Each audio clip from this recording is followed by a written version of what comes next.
இன்னைக்கு நம்ம வந்து நம்மளுடைய ஸ்டாக் ஆப்ஷன் ட்ரேடிங்க்கு நம்ம சார்ட்டிங்க்கு வச்சு நம்ம ஃபில்டர் பண்ணி பார்த்துட்டு இருக்கோம்ல.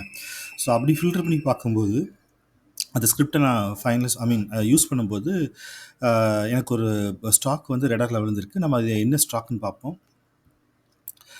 அப்புறம் அந்த ஸ்டாக்குக்கான ஆப்ஷன் ட்ரேடிங் ஸ்ட்ரைக் ப்ரைஸ் என்ன, அதனுடைய ஸ்டாப் லாஸ் என்ன அப்படின்றது எல்லாத்தையுமே நம்ம பார்ப்போம். ஸோ ஃபஸ்ட்டு நம்ம சார்ட்டிங்குள்ளே போயிடலாம். ஸோ இதான் அந்த ஸ்கிரிப்ட் நம்ம ஆல்ரெடி பார்த்துட்டோம். இந்த ஸ்கிரிப்டை வந்து ஒரு வீடியோவில் பார்த்துட்டோம் முன்னாடியே. ஸோ இதை பேஸ் பண்ணி நம்ம ஆல்ரெடி ஒரு 3 ஸ்டாக் போட்டிருந்தோம். அதில் 2 ஸ்டாக் வந்து சக்ஸஸ்ஃபுல்லாக டார்கெட் ஹிட் ஆச்சு. இன்னைக்கு வந்து ஒரு ஸ்டாக் நமக்கு ரெடாரில் வந்திருக்கு. அது பார்த்தீங்கன்னா என்டிபிசி லிமிடெட். அதான் நம்ம ஸ்டாக்கு. இதில் ஒரு சின்ன சேஞ்ச் பண்ணியிருக்கேன். நம்மளுடைய போலிங்கர் பேண்டோடைய திக்னஸ் வந்து 6 ஆக்கியிருக்கேன். இதை பற்றி நான் ஆல்ரெடி முன்னாடி சொல்லியிருக்கேன் உங்கள்கிட்ட. ஸோ 6 ஆக்கும்போது உங்களுக்கு எனக்கு எவ்வளோ வந்துச்சு அப்படின்னா, ஒரு ஸ்டாக்கு என்டிபிசி லிமிடெட் வந்துச்சு. ஸோ இதை செக் பண்ணி பார்த்தேன். என்டிபிசி லிமிடெட் வந்து எப்படி இருக்குது அப்படின்றது நம்ம ஸ்டாக்கில் செக் பண்ணி பார்க்கும்போது பார்த்தீங்கன்னா கரெக்டாக பாருங்கள், போலிங்கர் லோவர் பேண்டில் வந்து இந்த போலிங்கர் டோஜி கேண்டில் மாதிரி விழுந்திருக்கு. ஸோ இது வந்து என்னோட எக்ஸ்பெக்டேஷன் பார்த்தீங்கன்னா அரௌண்ட் ஒரு 174.80 வரைக்கும் போக வாய்ப்பு இருக்குது இன்னைக்கு. ஸோ அப்படி போகும்போது நமக்கு என்டிபிசியுடைய 172.5C எடுத்தால் கரெக்டாக இருக்குன்னு தோணுது.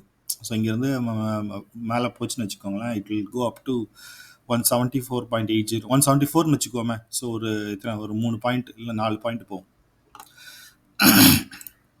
ஸோ நான் அதான் என்ன எதிர்பார்த்தேன்னா, ஓகே நம்ம 172.5 போடலாம் அப்படின்னு வாங்கியிருக்கலாம் அப்படின்னு பார்த்தேன்.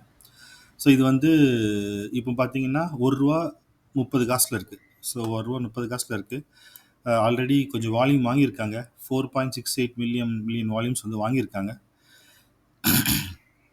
ஸோ கொஞ்சம் தூரம் போகும்னு எதிர்பார்க்கலாம். ஸோ இதனுடைய ஸ்ட்ரைக் ப்ரைஸ், இதனுடைய மற்ற விஷயங்கள்லாம் நம்ம டிஸ்கஸ் பண்ணலாம்.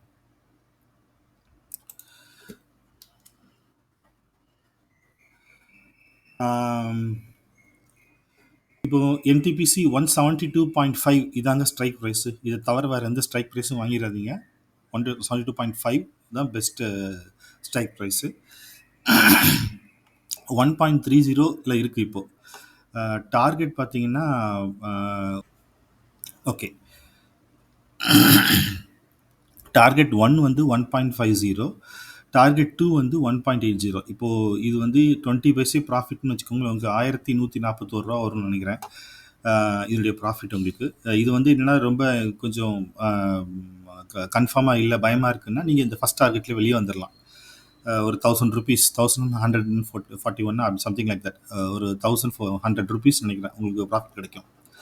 அடுத்தது பார்த்தீங்கன்னா டார்கெட் 2, இது வந்து உங்களுக்கு ஒரு 50 பைஸ்னா உங்களுக்கு ஒரு அரவுண்டு ₹2800 கிட்ட உங்களுக்கு ப்ராஃபிட் கிடைக்கும். ஏன்னா டோட்டல் லாட் பார்த்தீங்கன்னா ஒரு லாட்டுக்கு வந்து 5700 குவான்டிட்டி. ஸோ 5700 குவான்டிட்டி இருக்குது ஒரு லாட்டுக்கு. ஸோ உங்களுக்கு 50 காசு கிடச்சிது அப்படின்னா உங்களுக்கு ஆல்மோஸ்ட் ஒரு 2800 கிட்ட கிடைக்கும் உங்களுக்கு கண்டிப்பாக ப்ராஃபிட். ஸோ அதனால் 50 பைசே டார்கெட் வந்துச்சுன்னா நீங்கள் வெளியே வந்துடணும் கண்டிப்பாக. அதுக்கு மேலே நீங்கள் டார்கெட் வைக்கக்கூடாது. ஏன்னா வந்து நம்மளுடைய ரேஞ்ச் வந்து ரொம்ப கம்மி. லைக் இப்போ வந்து என்ன 170 இருக்கா, 170 இருக்குன்னா 174 வரைக்கும் நான் சொல்லியிருக்கேன். 174 இண்டிகேஷன் கொடுத்துருக்காங்க பாருங்கள். 174.8 வரைக்கும் தான் உங்களுக்கு வர வாய்ப்பு இருக்குது. ஸோ அதனால் ரொம்ப ரிஸ்க் எடுக்க வேண்டாம். 50 காசு வந்தோடனே பட் சம்டைம்ஸ் போகணும்னா போகும். உங்களால் ரிஸ்க் எடுக்க முடியும் அப்படின்னா வச்சுக்கோங்க, வச்சு ஒரு ₹2 வரைக்கும் வச்சுக்கலாம். பட் என்ன கேட்டால் டார்கெட் 2லே நீங்கள் வெளியே வந்துடணும், கன்ஃபார்மாக வெளியே வந்துடணும். எஸ்எல் பார்த்தீங்கன்னா உங்களுக்கு ரொம்ப பயமாக இருக்குன்னா ஒரு 20 பைசே எஸ்எல் வச்சுக்கோங்க. வச்சிங்கன்னா ஒரு ₹1100 கிட்ட உங்களுக்கு லாஸ் ஆகும்.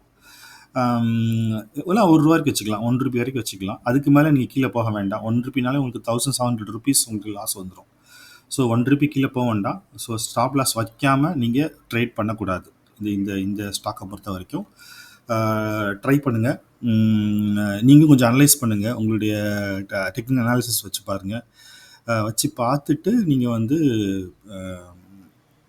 டிசிஷன் எடுத்துக்கலாம். இது வந்து என்னுடைய பாயிண்ட் ஆஃப் வியூ தான். நான் வந்து ஒரு செபி ரெஜிஸ்டர்ட் அனலிஸ்ட் கிடையாது. இது என்னுடைய பாயிண்ட் ஆஃப் வியூ, என்னுடைய அண்டர்ஸ்டாண்டிங்கை பொறுத்து தான் நான் போட்டிருக்கேன். ஸோ உங்களுடைய அனாலிசிஸை வச்சு, உங்களுடைய பாயிண்ட் ஆஃப் வியூ வச்சு நீங்கள் பர்ச்சேஸ் பண்ணுங்கள். கேர்ஃபுல்லாக ட்ரேட் பண்ணுங்கள். நிறைய லாட்ஸ் வாங்காதீங்க. ஒரு லாட் போதும். ஒரு லாட்டுக்கு மேலே ஸ்டாக் ஆப்ஷன் ட்ரேடிங்க்கு பண்ணக்கூடாது. நன்றிம்மா.